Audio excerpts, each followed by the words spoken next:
আপনি আরেকবার হাসেন তো আপনার হাসিটা অনেক সুন্দর। আপনি এটা করতেছেন শুনে ওকে। আচ্ছা,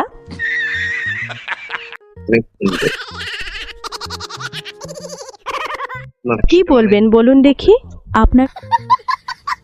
হ্যাঁ, আমি কিছুই বলতে চাই না, আমি বলতে চাই আপনি ওই হাসিটা দেন, আমি পছন্দ করি। কেন গো, কি হয়েছে? কোনো সমস্যা নাই, কিছু হয় না, আমি বলছি আপনি একটু হাসেন আরেকবার। देख तो कैसे सर मारा। জি, আমাকে নিজেকে না অনেক হিরো হিরো লাগছে, দুটো মেয়ের পয়সা দিয়ে করতে হয় যাচ্ছি। प्यारी समझ गई। ছেলে পুরো তাই নাকি? তাই নাকি গো? হ্যাঁ হ্যাঁ হ্যাঁ, একটু ছেলে